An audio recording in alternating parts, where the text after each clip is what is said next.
Embun pagi masih menempel di dedaunan jati yang mengering di pekarangan rumah Rina. Udara dingin khas pedesaan Jawa Tengah menusuk tulang, namun tak seberapa menusuk dibanding kenyataan hidup yang harus Rina hadapi setiap hari. Di usianya yang menginjak 30, seharusnya Rina sudah memiliki keluarga kecilnya sendiri, seorang suami yang menemaninya memanen padi atau sekadar menikmati secangkir kopi di sore hari. Namun, takdir berkata lain. Sejak bapaknya meninggal 2 tahun lalu karena sakit yang tak kunjung terobati, beban keluarga seolah pindah seluruhnya ke pundak Rina. Ibunya yang semakin ringkih sering batuk-batuk, dan sawah garapan peninggalan bapak pun tak cukup lagi untuk memenuhi kebutuhan sehari-hari. Rina menatap kalender dinding yang sudah usang, dilingkari tanggal keberangkatannya. 2 hari lagi, perasaan cemas bercampur tekad berkecamuk dalam dadanya. Ia akan pergi jauh, menyeberangi lautan menuju sebuah negara di benua Afrika. Semua demi ibu, demi mimpi bisa membelikan obat dan makanan yang layak. Ia tahu, menjadi tenaga kerja wanita, TKW, bukanlah hal mudah. Kisah-kisah sedih dari para tetangga yang pulang dengan trauma sering ia dengar. Namun, ia tak punya pilihan lain. Bismillah, bisiknya, menguatkan diri. 2 hari berlalu secepat kedipan mata. Setelah pelukan erat dan tangis ibu yang membasahi kerudungnya, Rina melangkah gontai meninggalkan kampung halaman. Perjalanan panjang dan melelahkan membawanya melintasi samudra, mendarat di sebuah negara yang asing baginya. Segalanya terasa berbeda. Udaranya lebih panas dan kering, bahasa yang tak ia pahami, dan wajah-wajah yang sama sekali baru. Rina merasa seperti sebutir pasir kecil yang tersapu badai di gurun luas.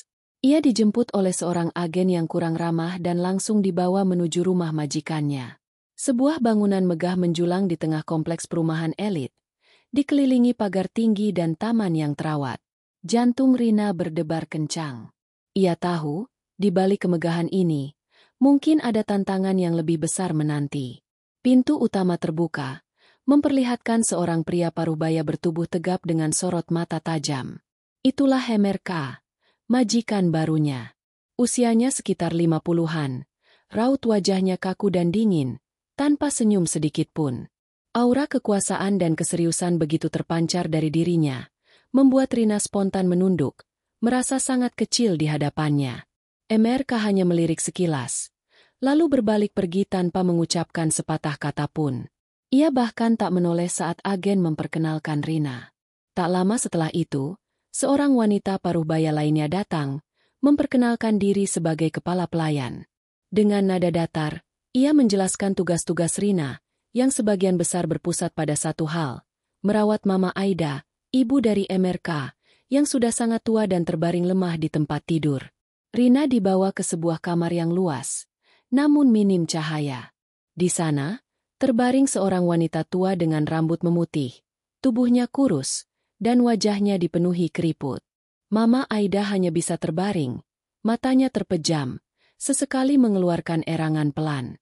Rina langsung merasakan gelombang empati membanjiri hatinya. Ia tahu, hari-harinya di sini akan diisi dengan kesabaran dan keikhlasan, merawat jiwa yang rapuh di tengah rumah yang terasa dingin. Ia tak tahu bagaimana ia harus memulai, tetapi ia bertekad untuk memberikan yang terbaik. Hari-hari awal Rina di rumah Hemerka adalah rangkaian ujian kesabaran yang tiada henti. Hemerka jarang berbicara, namun setiap tatapannya terasa seperti cambuk yang menusuk. Ia seolah selalu menemukan kekurangan pada pekerjaan Rina, bahkan untuk hal-hal kecil seperti posisi bantal atau letak gelas. Lebih rapi, katanya singkat, tanpa menoleh, saat melihat Rina selesai membersihkan kamar. Atau, apa yang kamu lakukan? Dengan nada dingin, ketika Rina tanpa sengaja menjatuhkan sendok. Rina hanya bisa menunduk, bibirnya terkunci rapat, tak berani membantah atau menjelaskan. Ia merasakan dirinya direndahkan, dipandang sebelah mata, seolah ia tak lebih dari bayangan tak kasat mata di rumah megah itu. Namun, di tengah perlakuan dingin Hemerka, ada satu titik terang, Mama Aida. Merawat wanita tua itu menjadi pelipur lara bagi Rina. Mama Aida memang terbaring lemah dan tak bisa berbicara. Namun Rina merasakan kehangatan dari sentuhan tangannya yang sesekali meremas lembut jemari Rina. Setiap pagi, Rina dengan telaten membersihkan tubuh Mama Aida, menyuapinya bubur lembut, dan membacakan ayat-ayat suci Al-Quran. Ia bahkan sering bernyanyi lagu-lagu daerah Jawa dengan suara lirih, berharap bisa menghibur Mama Aida. Ia tahu, meskipun Mama Aida tak merespons, kehadirannya dan sentuhan kasih sayang ini mungkin bisa memberi sedikit kenyamanan. Rina merawat Mama Aida bukan hanya sebagai tugas, melainkan dengan sepenuh hati, seperti ia merawat ibunya sendiri. Rutinitas itu berjalan berminggu-minggu, nyaris tanpa perubahan, sampai suatu malam yang dingin. Rina baru saja memejamkan mata setelah seharian penuh bekerja, ketika ia mendengar suara erangan keras dari kamar Mama Aida. Jantungnya langsung berdebar. Ia bergegas bangkit, berlari menuju kamar wanita tua itu. Pintu kamar tak terkunci. Begitu ia masuk, pemandangan di depannya membuat darahnya berdesir. Mama Aida terbaring kaku, napasnya terputus-putus, dan wajahnya pucat pasi. Bibirnya membiru, dan tangannya mencengkeram erat seprai. Ini bukan erangan biasa. Ini adalah tanda bahaya. Tanpa berpikir panjang, Rina segera mencari pertolongan. Ia tahu nomor darurat rumah sakit yang pernah diberikan kepala pelayan. Tangannya gemetar saat menekan nomor itu, mencoba berbicara dalam bahasa Inggris yang terbata-bata untuk menjelaskan situasi darurat. Di tengah kepanikan, ia juga mencoba menenangkan Mama Aida, memegang tangannya, dan membisikkan doa-doa. Ia ingat Emerka pernah mengatakan bahwa ia punya obat khusus untuk Mama Aida yang disimpan di lemari terkunci di kamarnya. Dengan cepat, ia berlari ke kamar Emerka, mencoba membangunkan pria itu.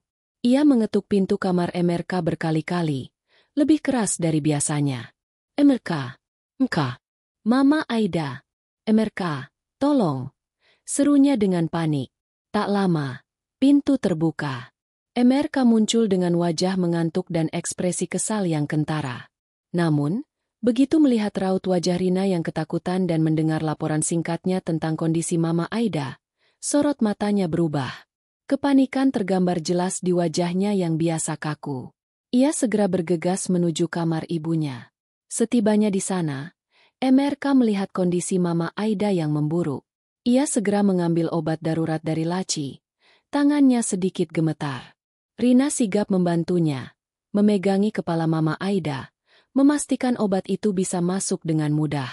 Mereka berdua bekerja sama, bahu-membahu dalam keheningan yang tegang, menunggu respons tubuh Mama Aida.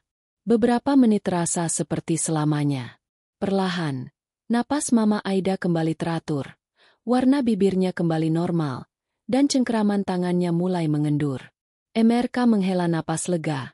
Raut wajahnya menunjukkan kelegaan yang amat sangat. Di tengah keheningan yang masih menyelimuti kamar itu, sebuah keajaiban terjadi. Mama Aida, yang selama ini hanya bisa mengerang, membuka matanya perlahan. Pandangannya kosong sejenak, lalu terarah pada Rina yang masih memegang tangannya. Dengan suara yang sangat lemah, nyaris tak terdengar, ia berbisik, "Nak, anakku." Rina terkejut, matanya berkaca-kaca. Itu adalah kata pertama yang Mama Aida ucapkan sejak Rina datang. Emerka, yang berdiri di samping tempat tidur, juga membeku. Ia menatap ibunya, lalu pandangannya beralih pada Rina. Untuk pertama kalinya, Rina melihat sorot mata Emerka yang berbeda. Bukan lagi tatapan dingin atau meremehkan, melainkan campuran keterkejutan, rasa terima kasih, dan sesuatu yang lain, yang tak bisa Rina definisikan.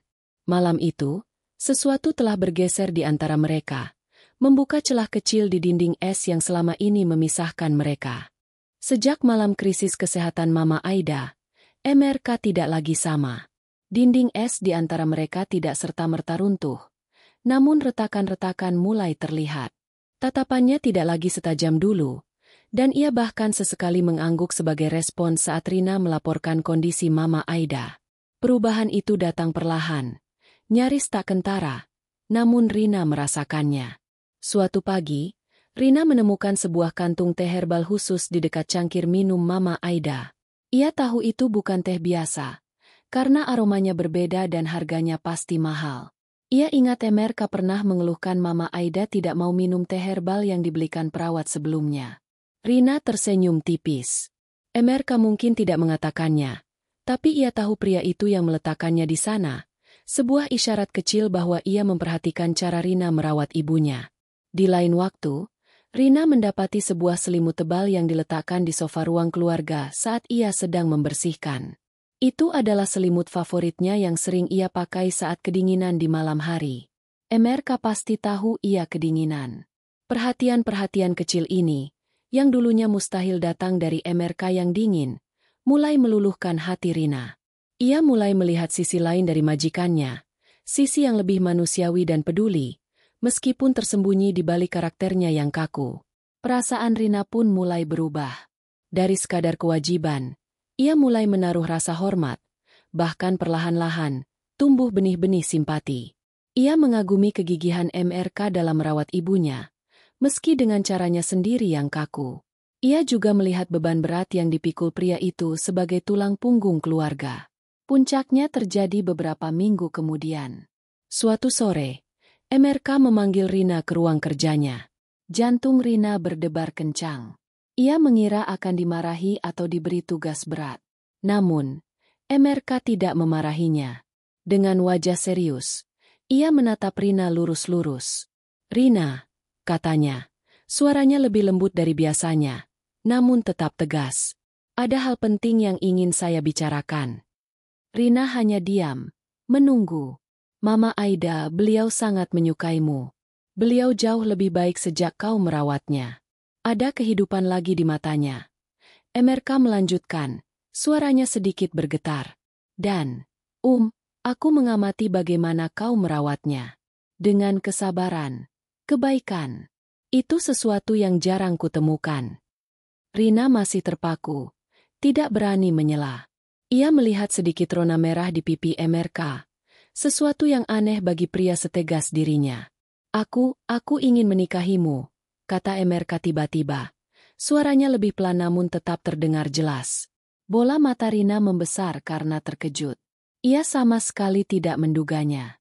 Emerka melanjutkan, "Aku tahu ini mungkin terdengar mendadak. Dan aku tidak akan mengatakan ini karena cinta, setidaknya belum." Ia berhenti sejenak, menarik napas dalam. "Aku ingin menikahimu karena kau adalah wanita yang sabar, tulus, dan kau telah membawa kembali kebahagiaan bagi ibuku. Beliau ingin aku menikah, dan beliau ingin kau menjadi istriku. Beliau bilang kau adalah anak yang dikirim Tuhan untuknya." Emerka lalu menggeser sebuah kotak kecil di atas meja ke arah Rina. Ketika Rina membukanya, matanya terbelalak. Di dalamnya, terhampar kilauan emas batangan dan perhiasan yang tampak sangat banyak. "Ini maharmu," lanjut Emerka. 15 kilogram emas. Aku ingin kau tahu, ini bukan main-main." Rina terdiam, pikirannya kalut. 15 kilogram emas. Jumlah yang fantastis, yang bisa memberinya dan ibunya kehidupan yang jauh lebih baik. Namun, menikah tanpa cinta? Ia menatap mata Emerka, mencari kejujuran di sana. Meskipun pria itu mengatakan, belum cinta, ada ketulusan dalam setiap kata yang ia ucapkan tentang Mama Aida dan Rina. Malam itu, setelah Emerka memberinya waktu untuk berpikir, Rina berbicara empat mata dengan Mama Aida. Mama Aida, dengan senyum tipis di wajahnya, menggenggam tangan Rina erat-erat. Dengan suara yang sedikit lebih jelas dari biasanya, ia berbisik, "Terimalah, nak, dia pria baik. Hanya kaku saja. Kau akan memberinya kebahagiaan yang belum pernah ia rasakan." Kata-kata Mama Aida menjadi penentu. Rina melihat harapan di mata wanita tua itu. Ia juga melihat kesempatan untuk mengubah nasibnya, dan mungkin nasib Emerka juga. Dengan hati yang berdebar, campuran antara ketakutan dan harapan, Rina kembali menemui Emerka. Ia menarik napas dalam, lalu mengucapkan kata-kata yang akan mengubah seluruh jalan hidupnya. Saya bersedia, Emerka." Persiapan pernikahan berjalan dengan cepat dan tanpa gegap gempita. Emerka menginginkan upacara yang sederhana, hanya dihadiri oleh kerabat dekat dan beberapa rekan bisnisnya. Rina mengenakan gaun pengantin sederhana yang dipilihkan oleh kepala pelayan. Berbanding terbalik dengan gemerlap mahar 15 kilogram emas yang kini tersimpan aman di bank. Ia mencoba menenangkan detak jantungnya yang tak beraturan. Mencoba meyakinkan diri bahwa ini adalah awal dari kehidupan yang lebih baik, meskipun dilandasi alasan yang tak biasa. Senyum tipis Mama Aida dan genggaman erat tangannya di hari pernikahan seolah menjadi restu dan penguat bagi Rina. Upacara pernikahan berjalan hikmat. Rina mengucapkan janji sucinya dengan suara bergetar, namun penuh keyakinan. MRK, dengan wajah serius seperti biasa, mengucapkannya dengan mantap. Setelah ijab kabul, Rina menatap MRK. Ada kilatan aneh di mata pria itu. Sesuatu yang tidak bisa Rina artikan. Mungkin lega, mungkin juga keraguan? Ia menepisnya. Ini adalah hari pernikahannya. Ia harus berpikir positif. Malam harinya, setelah para tamu pulang dan rumah kembali senyap, Rina menunggu di kamar pengantin yang luas dan dihias sederhana. Jantungnya berdebar kencang. Ia mencoba menenangkan diri, membayangkan bagaimana kehidupan barunya sebagai istri MRK akan berjalan. Apakah pria itu akan berubah menjadi lebih lembut? Apakah mereka akan belajar mencintai satu sama lain seiring waktu? Tak lama kemudian, MRK masuk. Ia tak mengenakan jas pengantinnya lagi, hanya kemeja dan celana santai. Wajahnya kembali kaku dan dingin, jauh dari kesan hangat seorang pengantin baru. Ia berjalan ke arah jendela, memunggungi Rina, menatap kegelapan di luar. Keheningan terasa mencekik.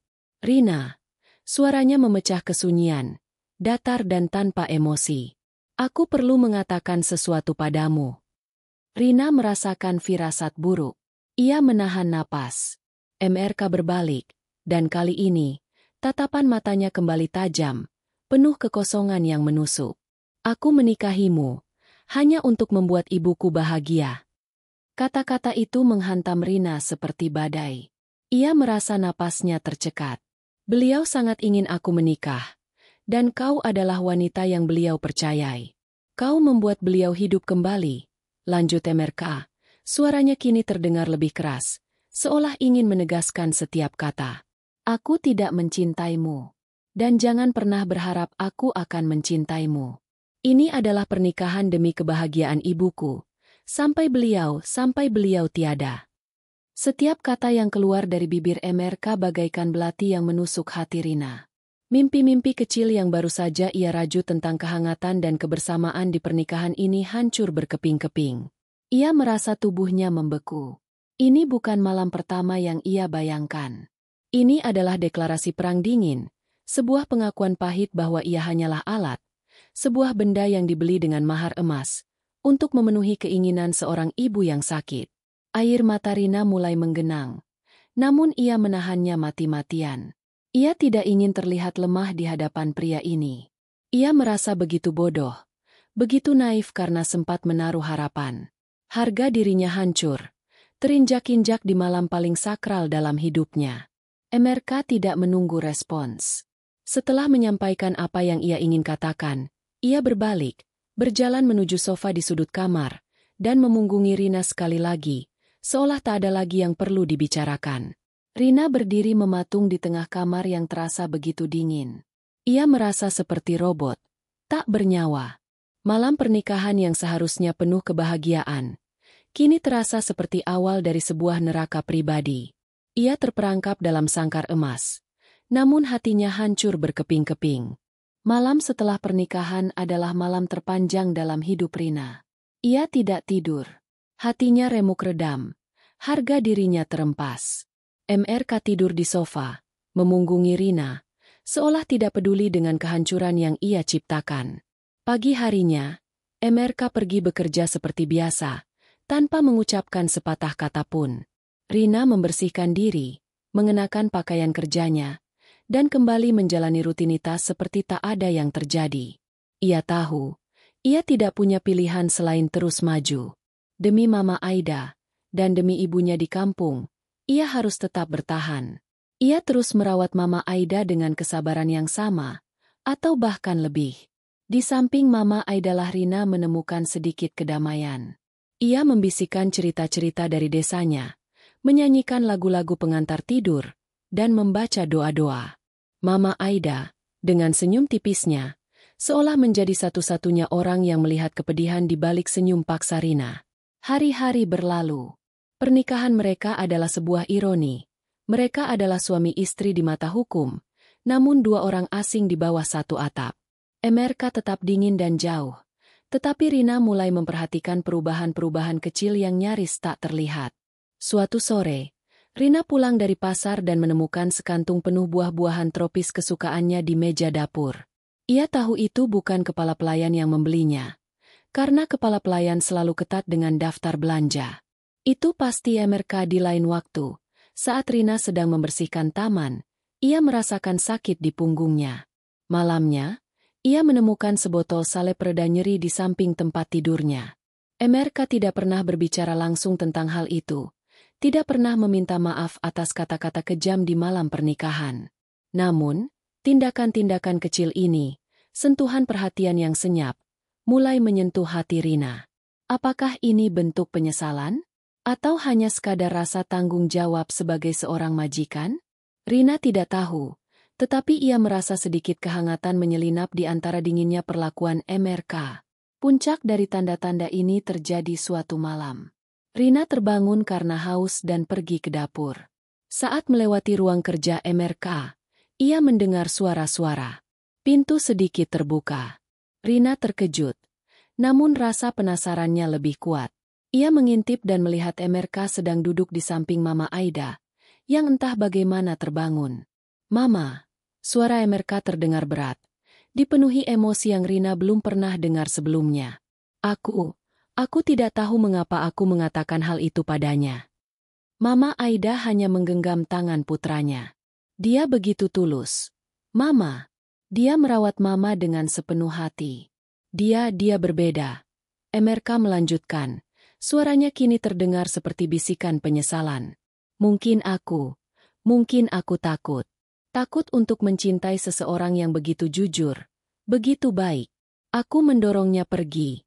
Mama, aku menyakitinya." Jantung Rina berdesir mendengar pengakuan MRK. Air mata yang selama ini ia tahan, kini mengalir tanpa bisa dibendung. Jadi, itu alasannya? Ketakutan? Bukan kebencian? Ada sedikit kelegaan, namun juga kesedihan yang mendalam. Ia mundur perlahan, kembali ke kamarnya, membiarkan MRK dan Mama Aida dalam percakapan pribadi mereka. Malam itu, Rina memikirkan segalanya. Kata-kata MRK telah membuka matanya. Mungkin, di balik kekakuan dan kekejamannya, MRK adalah pria yang terluka, takut akan keintiman. Mungkin pernikahan ini, yang dimulai dengan begitu menyakitkan, bisa memiliki kesempatan kedua. Rina tidak akan mengharapkan cinta yang meledak-ledak. Ia akan membiarkan semuanya mengalir, memberi ruang bagi MRK untuk menunjukkan dirinya yang sebenarnya. Seiring waktu, ia akan tetap sabar, seperti yang selalu ia lakukan. Pengakuan MRK yang tak sengaja didengar Rina menjadi titik balik yang signifikan. Hati Rina yang tadinya beku kini mulai mencair. Ia tak lagi memandang MRK sebagai majikan dingin yang egois, melainkan sebagai seorang pria yang mungkin saja terluka dan takut akan perasaannya sendiri. Pemahaman itu melahirkan kesabaran yang lebih dalam di hati Rina, sebuah kesabaran yang memungkinkan ia untuk melihat lebih jauh dari permukaan. Perlahan tapi pasti, suasana di antara mereka mulai berubah. Percakapan tak lagi terbatas pada urusan Mama Aida atau perintah kerja. Dimulai dari pertanyaan MRK tentang apa yang Rina ingin makan untuk malam itu, hingga akhirnya mereka bisa berbagi cerita singkat tentang hari mereka. MRK masih belum sepenuhnya terbuka, namun ada upaya dari pihaknya. Ia sesekali tersenyum tipis ketika Rina menceritakan tingkah lucu Mama Aida, atau saat Rina memuji hidangan yang disajikan. Hal-hal kecil ini, yang dulunya terasa seperti gunung yang tak mungkin didaki, kini menjadi jembatan yang perlahan menghubungkan mereka. Mereka mulai menemukan kedamaian yang tenang dalam kebersamaan. MRK sering menghabiskan waktu di kamar Mama Aida, membaca buku atau hanya duduk diam.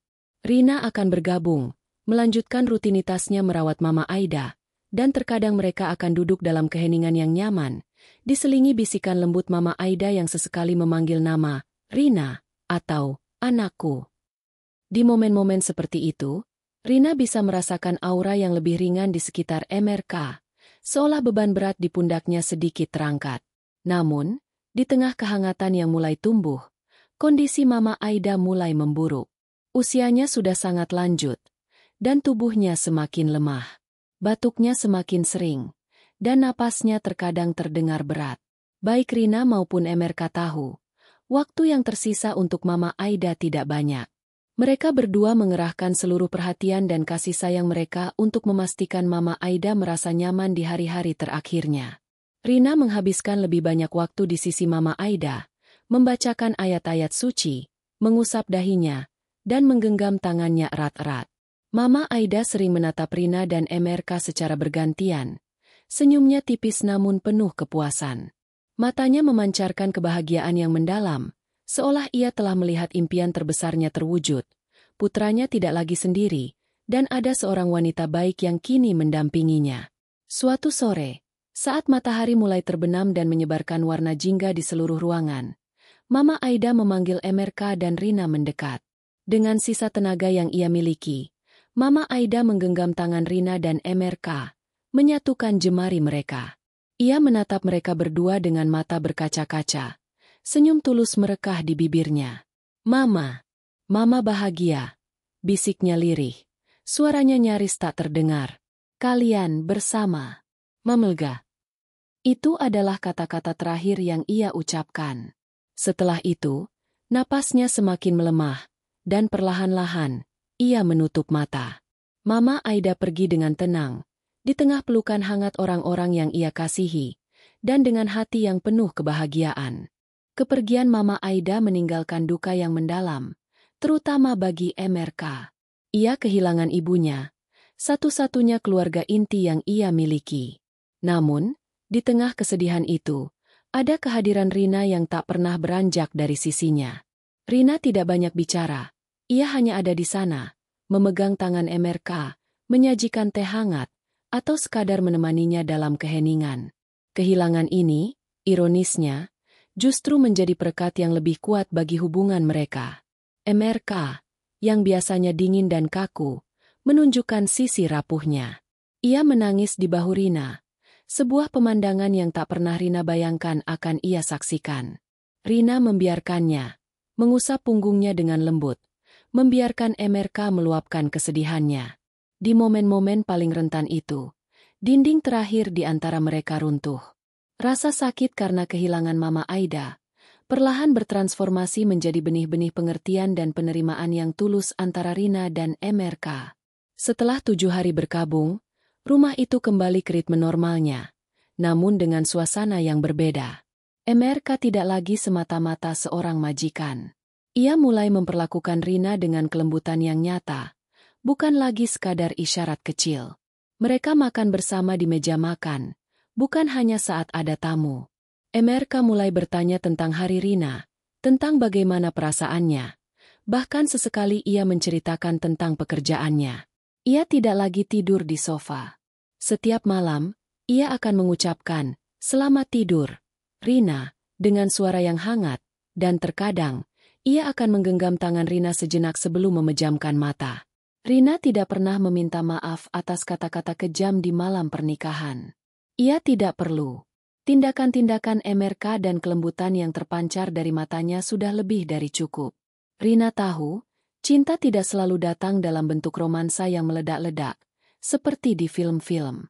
Terkadang, cinta tumbuh perlahan, dari rasa sakit yang dibagi, dari kesabaran yang tak terbatas, dan dari pengorbanan yang tak terlihat. Waktu terus berjalan. Bulan-bulan berganti. Rina menemukan dirinya benar-benar menjadi seorang istri, bukan hanya dalam status, tetapi dalam hati. Ia dan MRK membangun kehidupan bersama, perlahan, bata demi bata, di atas fondasi yang awalnya retak. Mereka menemukan cara untuk berkomunikasi, untuk saling memahami tanpa banyak kata, hanya dengan tatapan mata atau sentuhan tangan. MRK, dengan caranya sendiri, belajar mencintai. Ia mencintai Rina karena kesabarannya, ketulusannya, dan hatinya yang begitu besar. Ia mencintai Rina karena Rina telah membawa kebahagiaan bagi ibunya, dan kemudian, kebahagiaan bagi dirinya sendiri. Rina, pada gilirannya, mencintai Emerka bukan karena harta atau mahar emas, melainkan karena ia melihat pria di balik topeng kekakuannya. Seorang pria yang sebenarnya baik, yang hanya butuh waktu untuk membuka hatinya. Rina sering merenung. Ia, seorang gadis desa yang datang sebagai pekerja migran, kini menemukan cinta dan kebahagiaan di tempat yang paling tidak terduga. Ia telah melalui badai, mengalami kepedihan yang mendalam, namun semua itu membentuk dirinya menjadi pribadi yang lebih kuat dan bijaksana. Ia belajar bahwa cinta sejati tidak selalu dimulai dengan kisah dongeng, melainkan seringkali tumbuh dari tanah yang paling kering, dari luka yang paling dalam, dan dari benih kesabaran yang terus disiram. Ia dan Emerka mungkin tidak memiliki kisah cinta yang sempurna, tetapi mereka memiliki kisah yang nyata, sebuah kisah tentang bagaimana cinta dapat menemukan jalannya sendiri, bahkan ketika dimulai dengan sebuah janji yang pahit.